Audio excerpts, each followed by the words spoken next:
Hello everyone, welcome to my channel and today we are going to solve a very important questions on S.C. Verma book chapter 6 friction और friction का ये chapter का ये 28वां question है। The problem इसलिए important है क्योंकि ये आपको कंस्ट्रेंट मोशंस के बारे में भी एक बार रिकॉल करवाएगा कि कंस्ट्रेंट मोशन के कंसेप्ट को कैसे इम्प्लीमेंट करने हैं। दूसरा चीज़ फ्री बॉडी डायग्राम कितना मतलब मेटिकुलसली आपको बनाने हैं कि एक भी फोर्स छूटने नहीं चाहिए और हर फोर्स का डायरेक्शन सही होना चाहिए। और फिर न्यूटन्स लॉज ऑफ इक्वेशंस का अप्लाई करके ठीक है आपको उस प्रॉब्लम को सॉल्व करना है। So let's come with me and watch the video till the end. Here is our questions. The question as you can see here is that आपसे पूछा क्या जा रहा है कि find the acceleration। आपको बताना है क्या चीज़, you have to find the acceleration of the block of mass m। ये जो m मास का ब्लॉक आप देख रहे हैं, इस m मास के ब्लॉक का आपको एक्सेलरेशन पूछा जा रहा है इस सिचुएशंस में, जो सिचुएशंस आपको यहाँ दिख रहा है, जो the coefficient of frictions between the two block is μ1। मतलब ये जो आप यहाँ देख रहे हैं दो ब्लॉक है, ये आप सपोज करिए ये ब्लॉक 1 हो गया, ठीक है, this is the block 1 and this is the block 2, ठीक है। इनके बीच ये जो सरफेस हुआ, इस सरफेस का जो कोफिशिएंट ऑफ फ्रिक्शंस है वो μ1 मेंशन्ड है, और यहाँ जो सरफेस जहाँ पे बड़ा ब्लॉक रखा हुआ है वहाँ जो कोफिशिएंट ऑफ फ्रिक्शंस है वो μ2 मेंशन्ड है, ठीक है। इसको बिगर ब्लॉक वही बोला जा रहा है। तो आपको बताना है कि ये जो लार्जर ब्लॉक है m, इसका एक्सेलरेशन क्या होगा।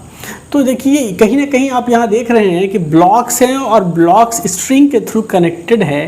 तो कहीं ना कहीं स्ट्रिंग के थ्रू जो भी कनेक्टेड मोशन होता है वो एक कॉन्स्ट्रेंट मोशन होता है, ठीक है। वो डिफाइंड है कि किस डायरेक्शंस में कॉन्स्ट्रेंट है, उसका मोशन का डायरेक्शन कॉन्स्ट्रेंट होता है स्ट्रिंग के वजह से। तो यहाँ एक्चुअली में होगा क्या वो हम लोग देखते हैं। जैसे ये सेटअप देखिए, यहाँ पे इस सेटअप में क्या है कि ये जो स्ट्रिंग है, ये स्ट्रिंग लार्जर ब्लॉक के साथ कनेक्टेड है, ठीक है। और ये जो स्ट्रिंग है वो ये दो फिक्स्ड पुली है। यहाँ जो पुली है ये क्या है, ये फिक्स्ड है, ठीक है। और यहाँ जो पुली है ये भी पुली क्या है, आपका फिक्स्ड पुली है, ओके। ये जो पुली है वो एक्चुअली में आपका जो लार्जर ब्लॉक के साथ क्या है, ये अटैच्ड है, क्या है, ये अटैच्ड है। और चूंकि ये जो ब्लॉक है इसका मोशन होना है तो साथ में ये पुली भी मूव करेगा, ये बात क्लियर है, क्योंकि ये जो पुली है वो आपका लार्जर ब्लॉक के साथ अटैच्ड है। साथ में ये भी चीज़ एज्यूम कर रखा गया है जो यहाँ नहीं मेंशन है कि सारे पुली क्या है, मासलेस है। तो जब फ्री बॉडी डायग्राम वगैरह हम बनाएंगे तो चूँकि ये जो आपका पुली है वो अटैच्ड है इस m मास के साथ, तो ये भी पिक्चर में फिर एक ही m मास के फ्री बॉडी डायग्राम में ये भी पिक्चर में आपका आ जाएगा। तो अब देखिए फोर्सेस जो है, आपको टेंडेंसी ऑफ मोशन क्या है। यहाँ देखिए कि ये जो m मास का ब्लॉक है इस पे जो है सो ग्रेविटेशनल फोर्स काम कर रहा होगा नीचे की तरफ, ठीक है। This would be the gravitational force mg। अब ये ग्रेविटेशनल फोर्स इसको नीचे की ओर खींचने के लिए मतलब टेंडेंसी रखता होगा, नीचे की ओर खींच रहा होगा। तो क्या होगा, स्ट्रिंग में जो है सो टुवार्ड्स अपवर्ड डायरेक्शन में टेंशन फोर्स T डेवलप होगा। तो अब ये स्ट्रिंग की बात कर लेते हैं। अब ये टेंशन फोर्स इधर डेवलप हुआ तो पुली के अराउंड टेंशन फोर्स का डिस्ट्रीब्यूशन, ये टेंशन फोर्स हो गया और ये टेंशन फोर्स हो गया। पुली के अराउंड टेंशन फोर्स का डिस्ट्रीब्यूशन ऐसा हुआ। टेंशन फोर्स सेम इसलिए रखा गया क्योंकि जो स्ट्रिंग है वो मासलेस, पुली भी मासलेस है और स्ट्रिंग भी आइडियल स्ट्रिंग है। तो पुली के अराउंड जो व्रैप मतलब पुली के अराउंड जो आपका स्ट्रिंग है उसमें टेंशन का डिस्ट्रीब्यूशन सेम ही रहेगा। फिर यहाँ देखिएगा, यहाँ भी टेंशन फोर्स का डायरेक्शन T, यहाँ भी टेंशन फोर्स का डायरेक्शन यहाँ T। सिमिलरली यहाँ पे टेंशन फोर्स का डायरेक्शन T और यहाँ पे टेंशन फोर्स का डायरेक्शन T और सिमिलरली यहाँ पे टेंशन फोर्स का डायरेक्शन T, ठीक है। तो अब आप कहीं ना कहीं देख पा रहे हैं कि ये जो टेंशन फोर्सेस है, स्ट्रिंग का जो टेंशन फोर्स है, साथ में यहाँ भी जो स्ट्रिंग का टेंशन फोर्स है, ये इस लार्जर ब्लॉक को हॉरिजेंटली एक्ट कर रहा है। तो कहीं ना कहीं ये जो ब्लॉक मतलब फोर्सेस हैं वो इसकी वजह से क्या होगा कि मास जो m होगा, लार्जर ब्लॉक की जो मास के जो मूवमेंट की टेंडेंसी क्या होगी, टुवार्ड्स द राइट होगी। क्यों, क्योंकि जब mg नीचे की ओर आएगा, mg नीचे की ओर आएगा तो क्या होगा कि ये टेंशन फोर्स एक्ट करना स्टार्ट होगा और ये टेंशन फोर्स m मास के ब्लॉक को टुवार्ड्स राइट की ओर खींचने की कोशिश करेगा। तो यहाँ मोशन का डायरेक्शन आपको क्लियर है। तो अगर आप ये मानते हैं क्या चीज़ की m मास का जो ब्लॉक है, मान लीजिए इसका एक्सेलरेशन टुवार्ड्स राइट a2 है, ठीक है। a2 जो है it is the acceleration of the larger block m, ठीक है। दूसरी बात मैं ये भी कह रहा था कि ये जो m है, छोटा वाला जो ब्लॉक है, वो ग्रेविटेशनल फोर्स की वजह से क्या हो रहा है, नीचे की ओर जाने की टेंडेंसी रख रहा है, नीचे की ओर जाने की कोशिश कर रहा है। तो फ्रिक्शन फोर्सेस के बारे में, क्योंकि ये फ्रिक्शन का चैप्टर है, तो देखिए ये m मास का ब्लॉक अगर नीचे की ओर आएगा तो क्या होगा कि फ्रिक्शन, लार्जर ब्लॉक छोटे वाले ब्लॉक पे एक फ्रिक्शन फोर्स अप्लाई करेगा और उस फ्रिक्शन फोर्स का डायरेक्शन क्या होगा, तो डायरेक्शन इस फ्रिक्शन फोर्स का अपवर्ड होगा। ये देखिए इस डायरेक्शन में फ्रिक्शन फोर्स अप्लाई होगा, जिसको आप बोलोगे फ्रिक्शन फोर्स F1। ये F1 एक्चुअली क्या है, the friction on a smaller block by the larger block. F1 क्या है, तो फ्रिक्शन है, ठीक है, friction on smaller block, small block M by large block, ठीक है। लार्ज ब्लॉक के द्वारा जो फ्रिक्शन फोर्स लगा वो F1 है, और इस F1 की वैल्यू कहीं ना कहीं अगर निकालोगे तो क्या हो जाएगा, कोफिशिएंट ऑफ फ्रिक्शन μ1 हो गया और इनटू नॉर्मल रिएक्शन n। तो ये नॉर्मल रिएक्शन n क्या हो गया, क्योंकि ये जो लार्जर ब्लॉक है उसके साथ ये छोटा वाला ब्लॉक कांटेक्ट में है, तो ये क्या कर रहा होगा, इस पर एक नॉर्मल रिएक्शन फोर्स अप्लाई कर रहा होगा इस डायरेक्शन में। This is normal reaction force N1, ठीक है।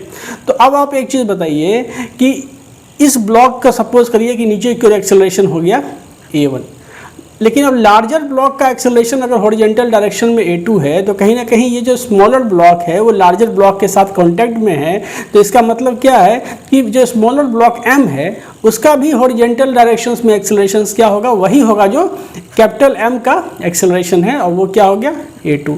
तो कहीं ना कहीं आप ये देख पा रहे हैं कि आपका जो छोटा वाला ब्लॉक है उसका एक्सेलरेशन दो डायरेक्शंस में है। एक तो क्या है कि ग्रेविटेशनल और बाकी फोर्सेस के इन्फ्लुएंस में डाउनवर्ड, और दूसरा क्योंकि वो नॉर्मल रिएक्शन फोर्स बड़ा वाला ब्लॉक मोशन के दौरान उस पर लगाएगा, तो टुवार्ड्स द राइट उसका जो है सो डायरेक्शन ऑफ एक्सेलरेशन। ये चीज़ अगर आप नहीं क्लियर हो पा रहा तो यहाँ से देखिए एक्चुअली में होगा क्या चीज़ कि जब आपका ये लार्जर ब्लॉक होगा, क्या कहते हैं, टेंशन फोर्स यहाँ लग रहा है, टेंशन फोर्स T, और नीचे की ओर देखिए यहाँ से ये टेंशन फोर्स का डायरेक्शन हो गया T, और यहाँ पे भी टेंशन फोर्स का डायरेक्शन ऐसा T हो गया, ठीक है। यहाँ टेंशन फोर्स का डायरेक्शन T हो गया। अब इसका जो वेट है, इसका जो वेट है वो क्या लग रहा होगा, mg नीचे की ओर लग रहा होगा। ये जो सरफेस है बड़ा वाला ब्लॉक, इस पर एक नॉर्मल रिएक्शन फोर्स क्या अप्लाई कर रहा होगा, N1 normal reaction force apply कर रहा होगा। तो दूसरी चीज़ क्या है कि जो कि इस ब्लॉक की जो स्मॉलर ब्लॉक M है उसकी टेंडेंसी नीचे की ओर जाने की है, तो ये बड़ा वाला ब्लॉक जो है सो छोटे वाले ब्लॉक पे फ्रिक्शन फोर्स एक अप्लाई करेगा इस डायरेक्शन में, जिसको हमने कहा F1 फ्रिक्शन फोर्स, ठीक है। आपको टेंशन का डिस्ट्रीब्यूशन पता है, टेंशन फोर्स ऐसे है। तो जब मोशन जब होगा तो एक्चुअली में जब ये ब्लॉक इधर की ओर सपोज करिए कि a2 एक्सेलरेशन से जाएगी और ये वाला ब्लॉक जो नीचे की ओर आपको a1 एक्सेलरेशन से जाएगी, तो एक्चुअली में क्या होगा कि आप देखिए इसका ट्रेजेक्ट्री कैसा होगा। देखिए ये क्या हो रहा है कि आपका जो अब देखिए ये इसका ट्रेजेक्ट्री कैसा हुआ है, ट्रेजेक्ट्री ऐसा हुआ, मतलब क्यों, क्योंकि इसके पास दो डायरेक्शंस में एक्सेलरेशन था, एक हॉरिजॉन्टल एक्सेलरेशन भी था जो कि इस लार्जर ब्लॉक के नॉर्मल रिएक्शन की वजह से था, और दूसरा एक वर्टिकल एक्सेलरेशन था mg फोर्स की वजह से। तो मैं इस मतलब डायग्राम में बताना चाह रहा था कि टेंडेंसी ऑफ मोशन क्या होगा कि ये ब्लॉक नीचे भी आएगा और साथ में इस डायरेक्शन में भी मूव करेगा जो है सो, ठीक है। तो ये रहा आपका जो फोर्सेस का डिस्ट्रीब्यूशन है, ठीक है। आपने देखा यहाँ फोर्सेस का डिस्ट्रीब्यूशन ऐसा होगा। तो अगर आप ये मानते हैं कि ये A2 क्या है, acceleration of the larger block, और A1 क्या है, तो acceleration downward acceleration of the smaller block, दो एक्सेलरेशंस निकला। अब आप बताइए कि क्या A1 और A2 के बीच में कोई रिलेशन आप इस्टेब्लिश कर सकते हैं कि नहीं कर सकते हैं कांस्टेंट मोशन के कंसेप्ट से। इसको जानना इसलिए ज़रूरी है क्योंकि आपको जो अननोन क्वांटिटी निकालना है उसमें ये काफ़ी कोऑपरेट करेगा। कैसे, वो भी हम लोग देखेंगे। तो सबसे पहले आप कांस्टेंट मोशन का इस्तेमाल करिए। ये जो स्ट्रिंग आप देख रहे हैं जो इन पुली नंबर 1, पुली नंबर 2, पुली नंबर 3, इन तीन पुली से होकर के क्रॉस कर रहा है, ये स्ट्रिंग एक्चुअली में पूरे मोशन के दौरान क्या है, कांस्टेंट लेंथ का है। इसका लेंथ क्या है, कांस्टेंट है। तो सपोज करिए कि किसी पर्टिकुलर इंस्टेंट ऑफ टाइम पे सपोज करिए ये जो आपका सेक्शन है, ये इस सेक्शन का लेंथ हो गया L1, इस सेक्शन का जो लेंथ है वो हो गया L2, और इस सेक्शन का लेंथ हो गया L3, और नीचे वाले सेक्शन का लेंथ हो गया L4, ठीक है। दो चीज़ों से, दो तरह से हम लोग इस चीज़ को ड्राइव करेंगे। तो total length of the string क्या हो गया, L1 plus L2 plus L3 plus L4 and this is equal to क्या चीज़, तो कांस्टेंट हो गया, क्योंकि टोटल लेंथ कांस्टेंट है। तो जब आप बताइए इस चीज़ का, जब आप सिंगल डिफरेंशिएशन करेंगे तो क्या होगा, आप डबल डिफरेंशिएशन करेंगे तो क्या होगा। तो इस केसेस में क्या है कि आपको एक बात जरूरी है समझना, इसको समझिए। जैसे सपोज करिए कि आपके पास यहाँ पे देखिए ये है आपका फ्लोर और ये हो गया आपका वॉल, ठीक है। अब एक आदमी है आपका, ठीक है, there is an observer and the observer का क्या है, आपका जो ऑब्जर्वर है वो ऐसा है, ठीक है, और वो हमारे वॉल से सपोज करिए कि L डिस्टेंस पे है, ये हमारे वॉल से L डिस्टेंस पे है, और अगर ये आपका इस डायरेक्शंस में मूव कर रहा है, ठीक है, v वेलोसिटी से मूव कर रहा है, a एक्सेलरेशन से मूव कर रहा है, तो क्या मैं ये लिख सकता हूँ कि dl by dt is equal to the velocity of the person, और d2l by dt square is equal to the acceleration of the person, मैं लिख सकता हूँ। This is a quite clear concept, ठीक है। और अगर ये आदमी, ठीक है, इधर नहीं जा करके इस डायरेक्शन में अप्रोच करता है, इस डायरेक्शन में जाता है, तो क्या होगा कि लेंथ L की वैल्यू क्या हो जाएगी, डिक्रीज करेगी। क्या होगी, डिक्रीज करेगी अगर ये आदमी इस डायरेक्शन में मूव करता है। उस केसेस में जब आप इस आदमी का वेलोसिटी और एक्सेलरेशन निकालोगे तो क्या करोगे, क्योंकि dl बाई dt निगेटिव होगा तो आपको वेलोसिटी तो पॉजिटिव क्वांटिटी है, उसको पॉजिटिव बनाना है, तो minus of dl by dt एक पॉजिटिव वेलोसिटी को रिप्रेजेंट करेगा। तो उस केसेस में जब आप लिखोगे, मतलब उसका जो स्पीड है क्या, किस स्पीड से मूव कर रही है, तो क्या लिखोगे कि minus of dl by dt and this is equal to क्या चीज, तो वेलोसिटी v और minus of d2l by dt square, तो यहाँ पे एक्सेलरेशन a, ठीक है। कब, जब ये आदमी इधर की ओर जा रहा है, मतलब जब लेंथ जो है, ये जो डिस्टेंस है जब डिक्रीज हो रहा है, उस केसेस में आपका ये इक्वेशंस होगा वेलोसिटी का और एक्सेलरेशन का। तो यहाँ जो आपने निकाला है, इसको जब आप डबल डिफरेंशिएशन करोगे, मैंने कर दिया यहाँ से L1 डबल डॉट का मतलब d2L1 बाई dt स्क्वायर, ठीक है, plus L2 double dot plus L3 double dot और plus L4 double dot and this is equal to, जो कांस्टेंट का डबल डिफरेंशिएशन क्या होगा, जीरो ही होगा। अब एक चीज़ बताओ कि dl1 बाई dt जो है, dl1 बाई dt हो गया L1 डॉट, ठीक है, डबल सिंगल डिफरेंशिएशन, और d2L1 बाई dt क्या हो गया, तो आपका d2, ये तो हो गया कितना इसका L1 dot L1 double dot. तो कहीं ना कहीं आपको ये चीज़ यहाँ से क्लियर है कि ये जो dl1 डबल डॉट है वो एक्चुअली में क्या बता रहा है, इस ब्लॉक का नीचे की ओर जो एक्सेलरेशन है उसको रिप्रेजेंट कर रहा है, और वो आपने माना है कि ये नीचे की ओर a एक्सेलरेशन से मूव कर रहा है, तो आप लिखोगे a1, ठीक है। फिर प्लस देखो, ये जब ब्लॉक इधर की ओर मूव करेगी तो ये पुली क्या होगा, ये पुली भी इधर की ओर जाएगी, तो पुली जाएगी तो ये L2 की वैल्यू क्या होगी, डिक्रीज करेगी। L2 की वैल्यू क्या होगी, डिक्रीज करेगी। तो L2 की वैल्यू अगर डिक्रीज करेगी तो उसी रेट से डिक्रीज करेगी जिस रेट से ये इधर की ओर मूव करेगा। तो कहीं ना कहीं आप ये लिख सकते हो कि L2 डबल डॉट इज क्या चीज़, आप यहाँ से लिख सकते हो L2 double dot equal to minus of A2। क्यों, क्योंकि देखो इसमें जो लेंथ जो रिडक्शन होगा, ये ब्लॉक यहाँ इस आदमी से रिप्लेस करो, तो ये जब ब्लॉक इधर की ओर मूव करेगी तो लेंथ L2 घटेगा, तो आप कहीं ना कहीं लिख सकते हो कि D2, ठीक है, यहाँ से क्या लिखोगे, तो D2L2 by dt square is equal to क्या चीज़, तो माइनस ऑफ A2, ठीक है। तो वही चीज़ यहाँ से माइनस A2। तीसरा चीज़ देखो, ये जो लेंथ है L3, ये दो फिक्स्ड पुली के बीच में स्ट्रिंग का लेंथ है, तो जब पुली ही फिक्स्ड है तो उसके बीच में लेंथ तो वेरी करने से रहा, तो ये हो गया आपको 0। फिर देखो L4, ये जो L4 है, जब ये पुली आपका लार्जर ब्लॉक, जब ये लार्जर ब्लॉक इधर की ओर मोशन में होगा तो फिर ये लेंथ जो L4 आप देख रहे हो ये क्या होगा, डिक्रीज करेगा, और उसका रेट फिर इसी इक्वेशंस को फॉलो करेगा, तो ये माइनस ऑफ A2 के बराबर ही होगा। तो ये हो गया आपको 0, और फिर यहाँ पे तो प्लस और माइनस ऑफ यहाँ पे A2, this is equal to 0। तो कहीं ना कहीं आप ये देख रहे हो कि A1 is equal to twice of A2, ये रिलेशन आपका आ गया। मतलब अगर ये इस चीज़ को आप समझ लें कि अगर आपका क्या होगा कि अगर ये बड़ा वाला ब्लॉक आपका A1 एक्सेलरेशन से मूव कर रहा है तो छोटे वाला ब्लॉक जो है सो ट्वाइस ऑफ, मतलब अगर आपका यहाँ इसको ऐसे रिपीट करें, अगर आपका बड़ा वाला ब्लॉक A2 एक्सेलरेशन से टुवार्ड्स लेफ्ट की ओर जा रहा है तो छोटा वाला ब्लॉक इसके दोगुने एक्सेलरेशन से नीचे की ओर आएगा। इसको इतना मैथमेटिक्स से समझाने की भी अपनी एक खासियत है, बहुत सारा कंसेप्ट आपको समझ में आया होगा, लेकिन साथ साथ इसको ऐसे भी समझ सकते हो कि जैसे सपोज करो कि आपका ये जो आपका यहाँ पे देखो, ये पुली जब यहाँ जाएगी, इस मतलब कहने का मतलब ये ब्लॉक जब इधर की ओर जाएगा तो सपोज करो कि इस ब्लॉक ने अपने इनिशियल पोजीशन से x डिस्टेंस ट्रैवल कर लिया, तो जब ये x डिस्टेंस ट्रैवल करेगा ये ब्लॉक, तो इस स्ट्रिंग में क्या होगा, ढीलापन आएगा, स्लैकनेस आएगा। ठीक है, मतलब मैं बहुत छोटे समय की बात कर रहा हूँ, छोटे समय, बहुत इनफाइनेटेसिमल मिनट की बात कर रहा हूँ, तो इसमें क्या होगा, स्लैकनेस आएगा, ढीलापन आएगा, वो क्या होगा, x1 होगा। और यहाँ भी जो है सो आपका क्या आएगा, ढीलापन आएगा स्ट्रिंग में x1 लेंथ का।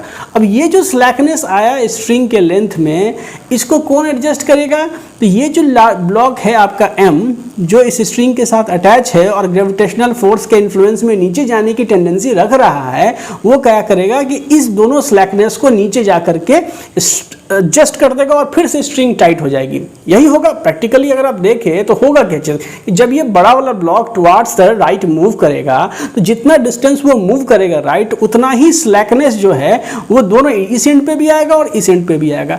अब ये जो स्ट्रिंग में स्लैकनेस आया, ये एक्चुअली में क्या है कि ये बड़ा जो छोटा वाला ब्लॉक है ये क्या करेगा, नीचे जा करके उस स्लैकनेस को एडजस्ट कर देगा। तो कहीं ना कहीं आप देख रहे हैं कि छोटे वाले ब्लॉक का, जो m मास का ब्लॉक का डिस्प्लेसमेंट कितना है, ट्वाइस ऑफ x है। कब, जब बड़े वाले ब्लॉक का डिस्प्लेसमेंट x हो रहा है।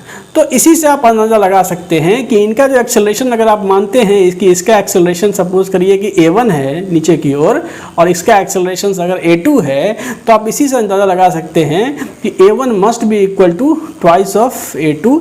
तभी ये जो स्लैकनेस, जो दुगना डिस्प्लेसमेंट जो a1 का हो रहा है स्लैकनेस को एडजस्ट करने के लिए, वो इसी एक्सेलरेशन पैटर्न को फॉलो करेगा। तो आपने कंस्ट्रेंट मोशन का इस्तेमाल करके दोनों ब्लॉक, ये ब्लॉक और इस ब्लॉक के एक्सेलरेशन के बीच में एक रिलेशंस को डिराइव कर लिया। चलिए, बहुत अच्छा, जब आपने डिराइव कर ही लिया है और मोशंस और ट्रेजेक्टरी को समझ ही लिया है, तो मेन आपके पास क्या बचा, अब उसको देखते हैं। मेन आपके पास ये बचा फ्री बॉडी डायग्राम।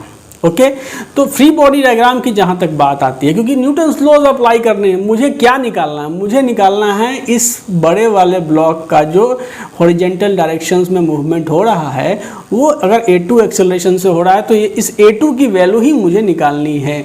अब a2 की वैल्यू निकालनी है तो न्यूटन्स लॉज लगाना पड़ेगा। तो छोटे वाले ब्लॉक का अगर आप फ्री बॉडी डायग्राम बनाते, ये रहा आपका स्मॉल मास का छोटा वाला ब्लॉक। उस पर अगर फोर्सेस को देखें तो एक फोर्सेस जो नॉर्मल रिएक्शन फोर्स यहाँ से लगा, ये मैंने यहाँ N1 रिप्रेजेंट कर दिया। ठीक है, दूसरा जो इसका वेट mg नीचे की ओर लग रहा है, वो mg यहाँ रिप्रेजेंटेड है। तीसरा जो टेंशन फोर्स स्ट्रिंग का T है, वो यहाँ ऊपर की ओर रिप्रेजेंटेड है।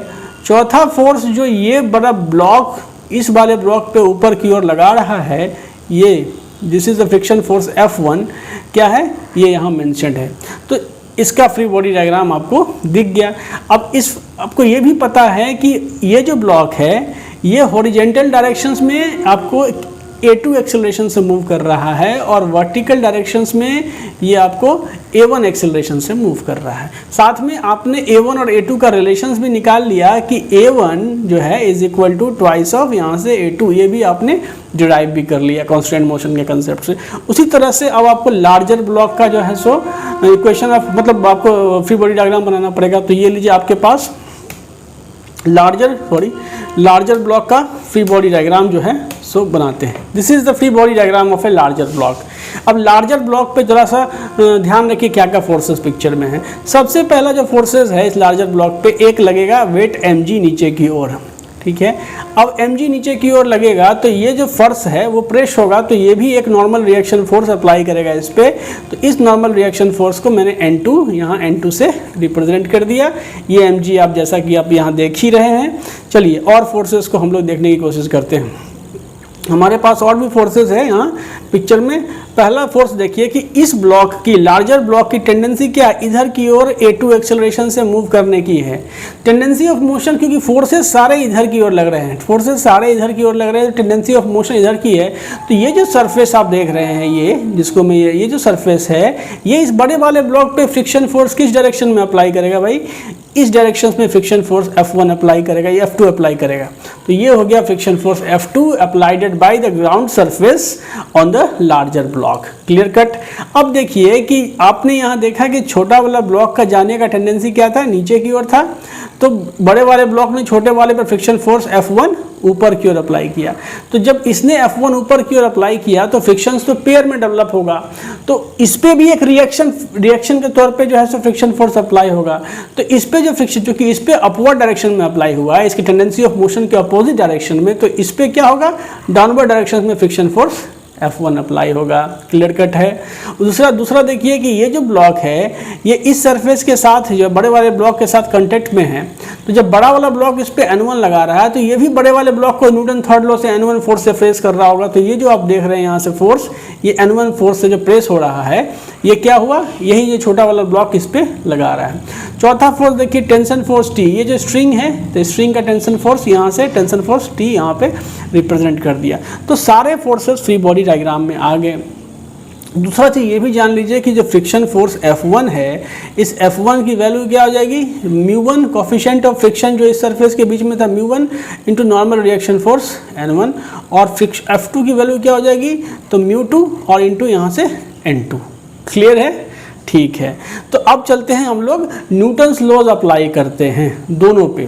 तो देखिए किस केस में जब आप न्यूटन्स लॉ अप्लाई करोगे तो आप इसका हॉरिजेंटल और वर्टिकल दोनों डायरेक्शन में अप्लाई करोगे। तो जब आप हॉरिजेंटल डायरेक्शंस में अप्लाई करोगे, अप्लाइंग इस पे, ये क्या था, FBD था, FBD, ठीक है, ऑफ स्मॉलर ब्लॉक, ठीक है, और ये क्या है, FBD ऑफ लार्जर ब्लॉक। अब क्या लिखेंगे, अप्लाइंग, लिख लो यार, इतना तुम खुद भी लिख सकते हो, applying Newton's laws of motion या न्यूटन सेकेंड लॉ, जो भी कहो, Newton's laws of motion on in horizontal direction, in horizontal direction, ठीक है, ऑन किस पे, तो ऑन M मास पे, ऑन स्मॉलर ब्लॉक M पे।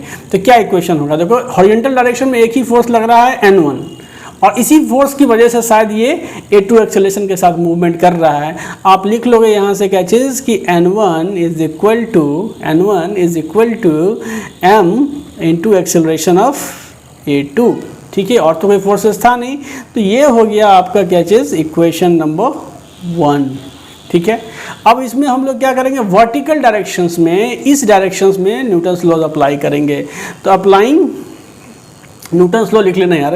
तो जब वर्टिकल डायरेक्शन में करोगे तो तुमको पता है कि वर्टिकली ये ब्लॉक जो है वो A1 एक्सेलरेशन से मूव कर रहा है। तो नेट फोर्स जो क्या होगा इसमें जो है, net force is equal to what, तो देखो हॉरिजॉन्टल जो वर्टिकल डायरेक्शन में जो फोर्सेज है वो क्या है, ये mg लग रहा है, F1 है, T है, और F1 की वैल्यू यहाँ μ1 N1 है। मैं सीधे सब्स्टिट्यूट करता हूँ इसको, तो ये क्या हो गया, mg माइनस यहाँ से friction force F1 minus tension force T, and this is equal to M into यहाँ पे एक्सेलरेशन A1।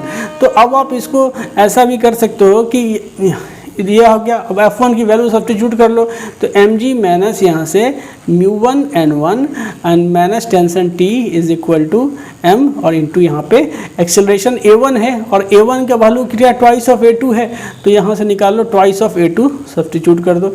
ये हो गया आपको क्या चीज़, ये जो हो गया आपको, वो हो गया आपको इक्वेशन नंबर 2। क्या हो गया, इक्वेशन नंबर 2। तो दो इक्वेशन आपने इसके फ्री बॉडी डायग्राम पे, स्मॉलर वाले ब्लॉक के फ्री बॉडी डायग्राम से दो इक्वेशंस आपने निकाल लिए। अब दो इक्वेशन सिमिलरली फिर इसके हॉरिजॉन्टल डायरेक्शन में, सबको पता है कि ये जो ब्लॉक है वो हॉरिजॉन्टल डायरेक्शंस में क्या मूव कर रहा है, तो A2 एक्सेलरेशन से मूव कर रहा है, और वर्टिकल डायरेक्शन में क्या है ये, तो इक्विलिब्रियम में है। क्या है ये, इक्विलिब्रियम में है। मतलब इस ब्लॉक का, बड़े वाले ब्लॉक का वर्टिकली मोशन कुछ हो नहीं रहा है, मतलब वर्टिकल डायरेक्शंस में सारे फोर्सेस काउंटर बैलेंस हो जाएंगे। तो जब उस पर आप न्यूटन्स लॉज ऑफ मोशंस लगाओगे तब आपका इक्वेशंस कैसा होगा, एक मिनट, आई थिंक इस पर कुछ आ जाएगा, हाँ यहीं पे कर लो तब।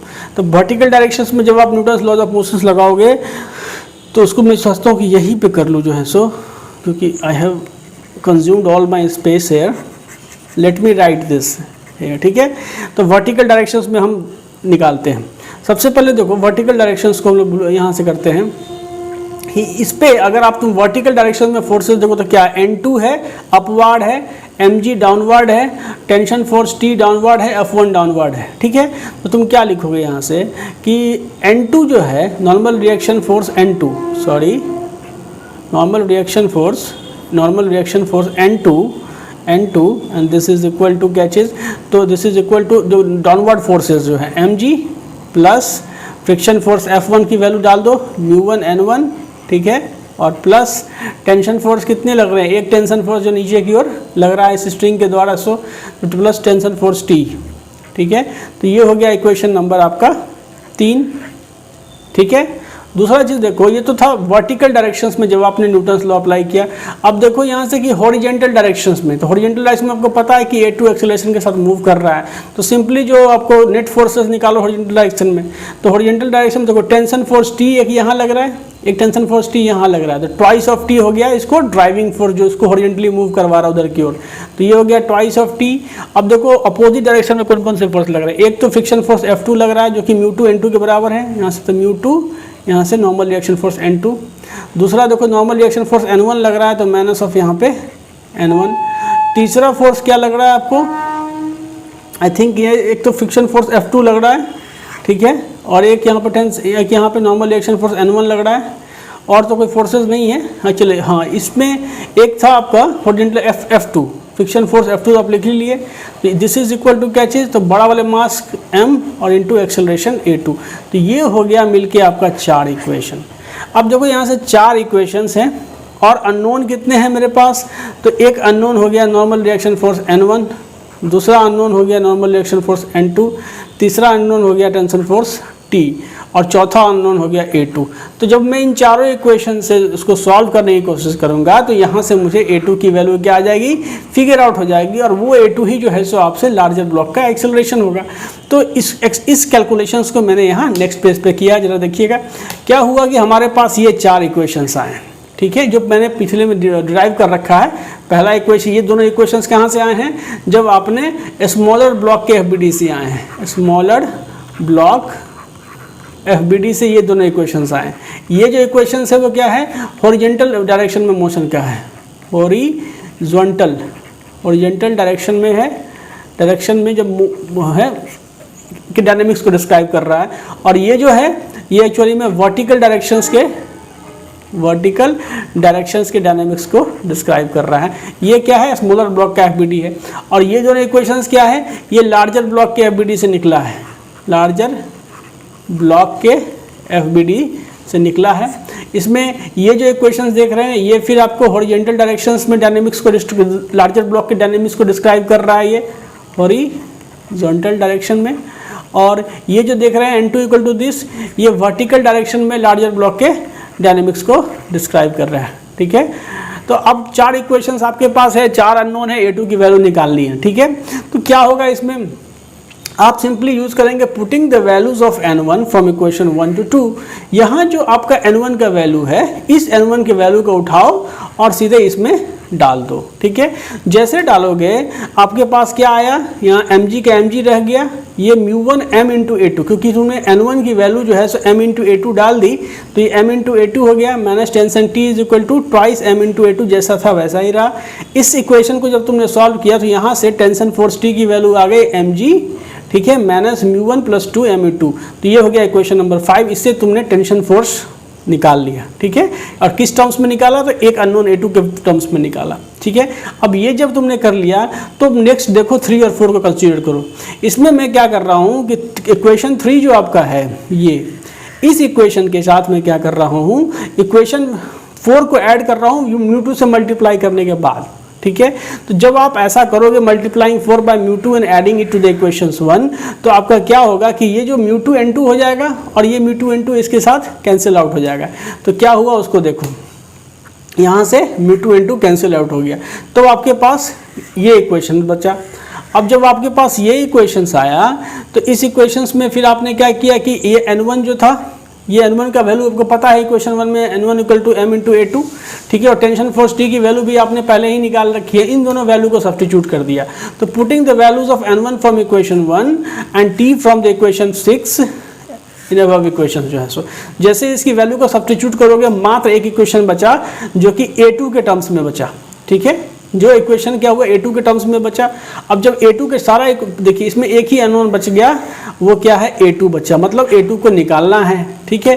तो a2 को निकालना है तो आप इसको जो है सो लेफ्ट राइट सारे अननोन पैरामीटर्स को करें, ठीक है, पॉज करके भी आप इस कैलकुलेशन को देख सकते हैं। और जब आप इसको सारा जब आप सम अप कर लेंगे left hand side right hand side, तो आपको इस तरह का इक्वेशन जो है सो मिलेगा। और इस इक्वेशंस में फिर जो है सो आप क्या करोगे, जो भी पैरामीटर्स हैं जो कटने वाला है उसको काटो, ठीक है, और काट करके सीधे a2 की वैल्यू निकालो, it will be like this.